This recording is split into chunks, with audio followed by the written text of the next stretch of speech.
En una entrevista con el diario El Espectador en su edición del fin de semana, la fiscal general Luz Adriana Camargo confirmó que la información hallada en los computadores incautados a alias Calarcá y a varios de sus hombres más cercanos es de suma gravedad, por lo que le pidió al gobierno reactivar las órdenes de captura en contra de ese jefe de disidencias suspendidas por el proceso de paz con esa organización, Pablo. Catalina, la fiscal general también aseguró que los investigadores lograron corroborar que entre la información incautada habría evidencia de las presuntas alianzas entre grupos de disidencias con altos funcionarios del Estado, específicamente un general de la República y el ex jefe de inteligencia de la Dirección Nacional de Inteligencia. La funcionaria aseguró que los hallazgos de la unidad investigativa de Noticias Caracol fueron clave precisamente para avanzar en este proceso. En su entrevista con el diario El Espectador este fin de semana, la fiscal general Luz Adriana Camargo aseguró que tras 4 meses de investigación se logró corroborar la veracidad y gravedad del contenido de los dispositivos electrónicos incautados a alias Calarcá y sus hombres en un retén a mediados de 2024. Información que fue revelada a finales del año pasado por Noticias Caracol. En los archivos hay chats.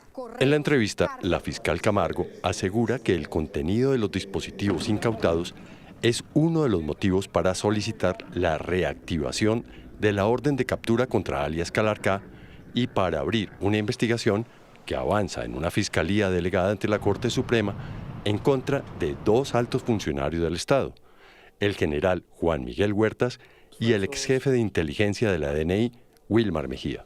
Sí, exactamente lo que se refiere a reiterar la solicitud de que se levante la orden de captura tiene que ver con hallazgos, con cosas que pudimos ratificar de la información que reposaba en los computadores y en los teléfonos celulares que fueron incautados cuando se hizo esa caravana, que fue la que deja un poco lo que sale en el canal Caracol, que sobre eso no se había trabajado, que tenía que ver con las relaciones del grupo con un general y con una persona de la Dirección Nacional de Inteligencia, que es una investigación que estamos trabajando en la delegada ante la Corte. Según Camargo, los investigadores de la Fiscalía volvieron a examinar la información de los dispositivos y encontraron que Calarcá y el grupo de disidencias que lidera aprovecharon el proceso de negociación con el gobierno para cometer graves crímenes. Nosotros volvimos a hacer la extracción de toda esa información y efectivamente pudimos comprobar que hay hechos muy graves asociados con alias Calarcá, que de hecho algunos de ellos fueron revelados por ese medio de comunicación en ese informe especial y que nosotros hemos podido corroborar que son ciertos, que tienen que ver con hechos de homicidios que habría encargado y que pues resultan conductas muy graves como para estar sentado en una mesa de negociación con una suspensión de orden de captura. En eso se fundamenta esa petición. Uno de los casos particulares a los que se refirió la fiscal en la entrevista con El Espectador fue el asesinato de un líder social ordenado por Calarcá. Este crimen, así como el reclutamiento de menores de edad y otros delitos, hicieron parte de la investigación revelada por Noticias Caracol. ¿En qué ha avanzado? Nosotros tenemos en esos casos, hay un caso en particular que se está manejando en la Unidad Especial de Investigación que tiene que ver con el homicidio de un líder social. La orden para ejecutarlo aparece ahí en unos chats y luego aparece la evidencia de su asesinato y cómo se le reporta a alias Calarcá. Y resultó que no eran copias de los chats. Cuando estalló el escándalo, el presidente Gustavo Petro, el general Juan Miguel Huertas y Wilmar Mejía atacaron la denuncia periodística y la calificaron como un montaje. Hoy, la fiscal general confirma su veracidad. 7 de la noche, 7 minutos. Las piezas a las que se refiere la fiscal general de la Nación en la entrevista en El Espectador hacen parte de una serie de informes revelados por la unidad investigativa de Noticias Caracol. Sí, Pablo, el primero de ellos, publicado el 23 de noviembre de 2025, dejó en evidencia las alianzas de altos funcionarios del Estado con las disidencias y los graves crímenes cometidos por la estructura de alias Calarcá.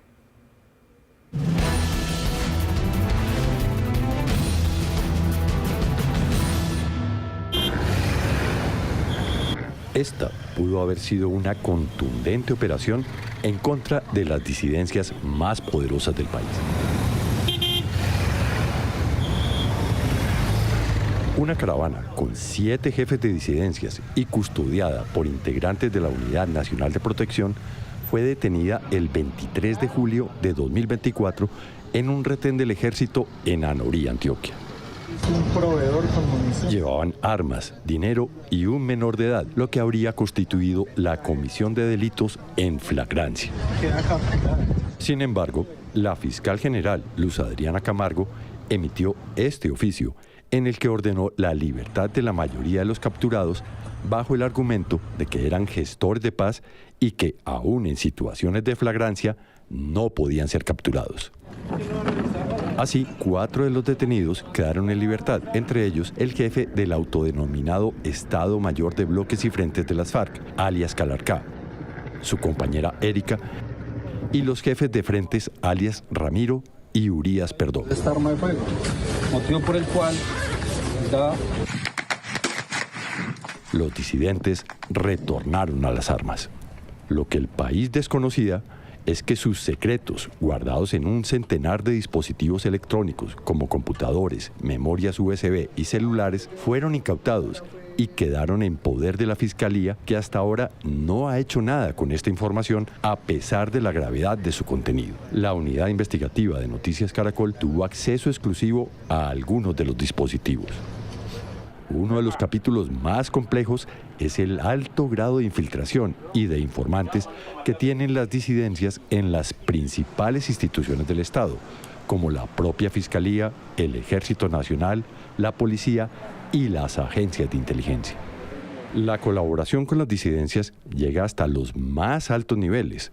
Así queda en evidencia en varios correos que hacen referencia a 2 funcionarios que actualmente tienen cargos estratégicos en el Estado. Operaciones conjuntas. El primer mencionado es el general Juan Miguel Huertas, actual jefe del Comando de Personal del Ejército. Esta es la primera parte de un completo reporte que le envió a Calarcá uno de sus hombres de confianza, el cual había sido designado para asistir a reuniones en Bogotá con el general Huertas. Camarada, cordial saludo. Camarada, con el muchacho que fui yo allá hace 8 días estuvimos en Bogotá hablando con un general retirado. El hombre me dio buena confianza y nos propuso montar una empresa de seguridad legal. La carta habría sido enviada el 8 de febrero de 2024, fecha en la cual Huertas estaba por fuera del ejército, pero era un poderoso asesor en la sombra de funcionarios del Ministerio de Defensa, la Inteligencia del Ejército y la Dirección Nacional de Inteligencia. Según la comunicación, gracias a sus contactos, el general retirado les habría propuesto una fórmula para crear una fachada que les permitiera moverse en vehículos blindados y portar armamento legalmente.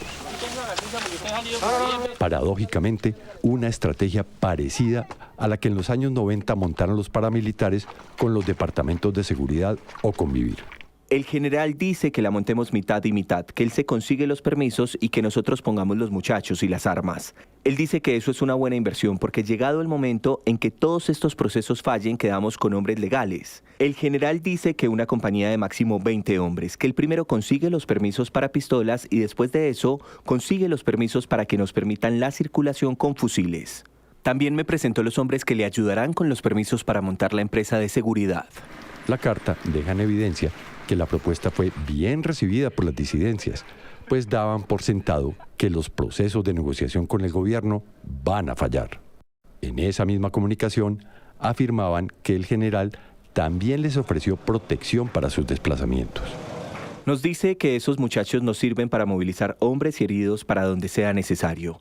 También se ofreció aquel día que tuvieran que movilizar a alguien, él mismo asistía con los muchachos para que no generaran desconfianzas y si en algún retén pedían requisar estando él en el interior no se podía requisar sin una orden superior, lo cual hasta ustedes él puede movilizar sin problema alguno. También nos dijo que el vínculo con el presidente lo daban para movilizarlos a ustedes con orden de no pararlos en ningún lado. En la carta, los disidentes mencionan la relación entre el general y el presidente, un vínculo que no es desconocido. Que no comete errores. En el 2022, el general Huertas fue sacado del ejército por orden del entonces comandante de esa fuerza, el general Eduardo Zapateiro. Meses después, Huertas, junto a otros 2 generales retirados, entraron a formar parte de la campaña petrista. Bienvenidos generales Parra, Huertas y Pinto, una fuerza pública profundamente respetuosa de la Constitución, de los derechos y las libertades de toda la ciudadanía. De los 3 generales mencionados por Petro, Parra fue nombrado por el gobierno como enlace de la DNI en Washington. Pinto fue nombrado como director del Aerocivil y renunció el viernes pasado.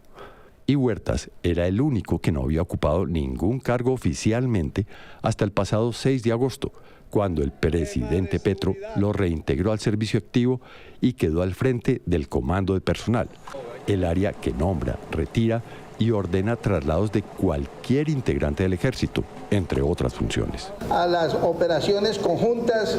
Sobre la salida de Huertas del ejército y sus buenas conexiones con el gobierno, también se refiere la carta. El general Huertas es un general retirado que demandó al Estado porque lo sacaron del ejército por no cumplir la orden de acompañar a los paramilitares en una arremetida contra la guerrilla. Al hombre le están ofreciendo puestos altos en el gobierno de ahora y él dice que no le quitará la demanda al general Zapateiro, quien fue quien lo destituyó y lo sacó, que él prefiere ser una púa más en el zapato para Zapateiro y lograr que pague.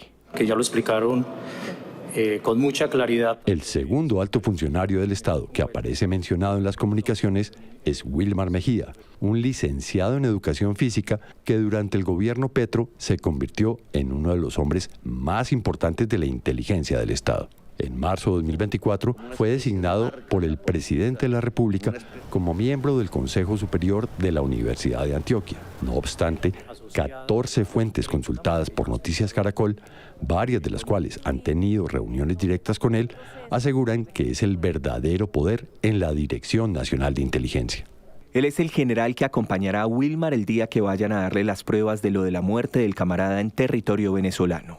En este aparte, estarían hablando de que el general Huertas y Wilmar Mejía viajarían a Venezuela para averiguar por la muerte de un guerrillero en ese país. En sus redes sociales, Mejía se presenta como un tejedor de puentes y libre pensador. Lo que no se dice públicamente es que su cercanía con el presidente Gustavo Petro le ha permitido ganar poder en el mundo de la inteligencia, al punto de ser uno de los responsables detrás de la purga de oficiales en el ejército y la policía, especialmente en el área de inteligencia, que no eran afines al gobierno. Esta información fue corroborada por Noticias Caracol con más de 10 fuentes de la DNI, el Ministerio de Defensa y las Fuerzas Armadas. Varias de ellas aseguran que les ordenaron entregarle a Mejía las hojas de vida de oficiales para que fuera él quien definiera traslados, ascensos o destituciones. Y bien, uno de los hechos más graves denunciado por la unidad investigativa tiene que ver con los crímenes cometidos por alias Calarcá durante la negociación con el gobierno, entre ellos el asesinato de un líder social. Estos episodios, publicados el 8 de diciembre de 2025, hicieron que la fiscal general solicitara la reactivación de las órdenes de captura en contra de alias Calarcá. Nuevas revelaciones de los computadores de Calarcá dejan al descubierto que mientras el Estado redujo la persecución a las disidencias que él comanda, ese grupo guerrillero aprovechó la paz total para fortalecerse y cometer toda clase de crímenes, incluyendo asesinato de líderes, reclutamiento de niños y masacres. Así se evidencia en nuevos chats que Noticias Caracol revela a continuación. El 6 de enero de 2024, cuando las disidencias de Calarcá estaban en pleno cese al fuego con el gobierno, Calarcá le dio la orden a uno de sus hombres de asesinar a sangre fría a un excombatiente de las FARC, firmante del acuerdo de paz, al parecer porque estaba hablando mal de él. Chalá, el sicario, le envió a Calarcá esta foto con el hombre amarrado y le suministró su nombre. Juan Gabriel Hurtado Betancur. ¿Y todavía me nombra a mí? Sí. Ese HP nunca lo he visto. ¿Y tiene más familia por ahí? Un tío, pero dice que él no sabe por qué ese tipo está por acá. Maten a ese tipo. Ok. ¿No tiene mujer ni hijos ahí en la casa? Mujer sí, pero hijos no. Pero no se dieron cuenta a qué hora nos lo trajimos. Mátenlo y lo dejan por ahí que lo recojan. En los computadores fueron halladas las fotografías de Juan Gabriel Hurtado mientras estuvo con vida y la imagen de su posterior asesinato, la cual nos abstenemos de publicar. Tras el hallazgo del cuerpo, la Asociación de Firmantes del Acuerdo de Paz emitió este comunicado describiendo el secuestro, asesinato y rechazando el crimen. En Colombia se asesina a los firmantes de paz como animales y nadie responde por este genocidio. El gobierno nacional se hace el de la vista gorda. Desconocemos quiénes fueron los autores, pero realmente muy preocupados sí porque la situación que se viene presentando con los firmantes del Acuerdo de Paz a nivel nacional, donde llevamos 482 asesinatos, un secuestrado y 54 desaparecidos. Es una situación muy complicada para nosotros como firmantes del Acuerdo de Paz. Kyle Johnson, director de investigaciones de la Fundación CORE, coincide en que hay una incoherencia entre lo que pasa en la mesa con el gobierno y la realidad en los territorios. Que el MBF haya asesinado civiles y excombatientes durante su proceso de negociación es grave de por sí. Y es grave por distintas razones. La primera es que es una violación del DIH. Con o sin proceso de paz es una violación del DIH y los derechos humanos. Los avances que pueden ocurrir en la mesa no se ven muy reflejados en las dinámicas territoriales. Y eso hace que muchas comunidades que siguen sufriendo la violencia de estos actores armados, el MBF incluido, se cuestionen la mesa y se preguntan qué paz se está negociando. Pero no se trata solo de firmantes del Acuerdo de Paz del 2016. En los dispositivos aparecen decenas de fotografías de víctimas que se ven secuestradas, amarradas o golpeadas, y posteriormente sus cuerpos se ven acribillados, en algunos casos con tiros de gracia. Mientras esto ocurría, Calarcá consiguió el levantamiento de sus órdenes de captura luego de su nombramiento por parte del gobierno como miembro representante o negociador. Tan solo unas semanas después de conseguir este estatus, la caravana en la que se movilizaba Calarcá con sus hombres fue detenida con armas, dinero y un menor de edad reclutado. Por orden de la fiscal general, varios jefes guerrilleros fueron dejados en libertad, entre ellos alias Calarcá. Episodio que generó muchos interrogantes de diferentes sectores, incluyendo la defensora del pueblo, Iris Marín.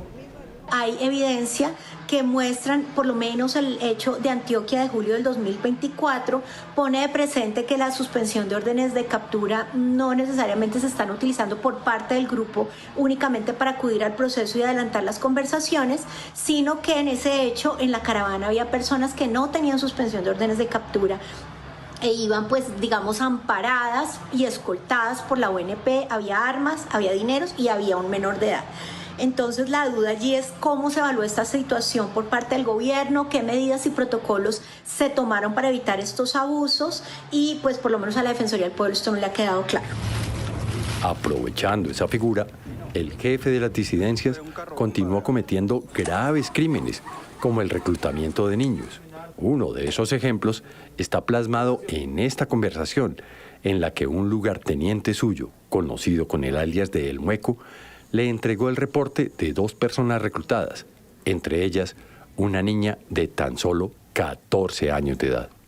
Mi viejo, la muchacha de nombre Yureli, jurisdicción de la Uribe, Meta, nombre de la mamá, padre, hermanos 5 hombres, 2 mujeres, familia en el ejército, no, familia en la guerrilla, no, grado de estudio 8º, enfermedades ninguna, hijos no, edad 14 años, ingresa como guerrillera. El muchacho Joyner, edad 28 años, buen tomador de trago, no presenta dificultades de salud, ingresa como guerrillero. Buen día. Listo, muy bien. Envíemelos a donde Taylor. La defensora del pueblo explicó que desde el año 2023 las disidencias de Calarcá se comprometieron a no reclutar menores. Sin embargo, esa entidad tiene evidencias de que esa práctica continuó. Tenemos evidencia de que las disidencias de la línea de Calarcá Córdoba continuaron reclutando y la Defensoría del Pueblo ha constatado además casos específicos y muy graves que comprometerían la responsabilidad de estas disidencias. Además, este hecho, digamos, está prohibido por el DIH, pero además es, digamos, una prueba o es una práctica que evidencia el fortalecimiento de estas estructuras. Los archivos de las disidencias dejan claro que mientras negocian con el gobierno, esos grupos guerrilleros han aumentado su capacidad militar, garantizando su expansión criminal. En varias conversaciones entre Calarcá y Richard Catatumbo se refieren a los arsenales que están comprando y movilizando a diferentes partes del país. Esta es una de las conversaciones entre Richard Catatumbo y uno de los proveedores de armas. Allí están hablando de la compra de 14 Dragunov, un sofisticado rifle. También la compra de 50 granadas para fusil y 3 fusiles Tabor, como estos. El pantallazo de la conversación fue enviado a Calarcá para aprobar la compra. Ya el amigo las recibió. Esta semana llegan a mis manos. Ok. Ese fortalecimiento militar que está ampliamente documentado en los dispositivos es algo que se refleja en las regiones del país. Así lo explica Johnson. El MBF liderado por Calarcá sí se ha fortalecido durante el proceso de negociación. Según los registros que tenemos en la Fundación CORE, en 2022, las unidades de la OINDI y el MBF operaban en 66 municipios del país. Hoy en día ese número ha aumentado a 110. Según las cifras del Ministerio de Defensa, también en 2022, las unidades de la OINDI y el MBF tienen alrededor de 1.400 hombres. Ahora esa cifra ha aumentado a 2.800, es decir, el doble de integrantes que tenían hace 3 años. Ahora, ese fortalecimiento sí empezó durante el gobierno de Duque y continuó durante el gobierno de Petro. Las razones de este fortalecimiento las explicó así de contundente. Uno sí es el proceso de negociación y el aprovechamiento de los ceses bilaterales que hizo Calarcá y sus otras unidades para consolidar sus avances territoriales en distintas partes del país. Pero también el hecho de que las economías ilícitas están más grandes y más rentables que nunca permiten al grupo tener la plata necesaria para expandirse. Todo indica que el discurso político de Petro va por un lado, pero la realidad va por otro. En sus recientes respuestas públicas, el mandatario se refirió a la negociación con Calarcá, desconociendo lo que está ocurriendo. La posibilidad de una negociación seria está en que Calarcá colabore en transformar las zonas de hoja de coca en la selva amazónica del Guaviare y el Meta en selva original, y el no reclutamiento de niños y el respeto a la libertad de decisión de las comunidades donde se asienta. María Victoria Llorente, directora ejecutiva de la Fundación Ideas para la Paz, explicó por qué las evidencias halladas en los computadores de Calarcá siembran un manto de duda sobre la negociación. Se entiende que el grupo pueda seguir cometiendo delitos, pero quienes los representan en la negociación tienen el deber, con implicaciones jurídicas, de concentrarse en el proceso. Si alguno de ellos incurre en actividades ilícitas, enfrenta consecuencias legales, pero además afecta de manera grave la legitimidad y credibilidad de ese proceso de diálogo. Estas nuevas revelaciones en los archivos secretos de las disidencias sobre asesinatos y reclutamiento de niños revelan que el único beneficiado con la paz total es Calarcá con sus disidencias, que siguen delinquiendo sin la presión del Estado.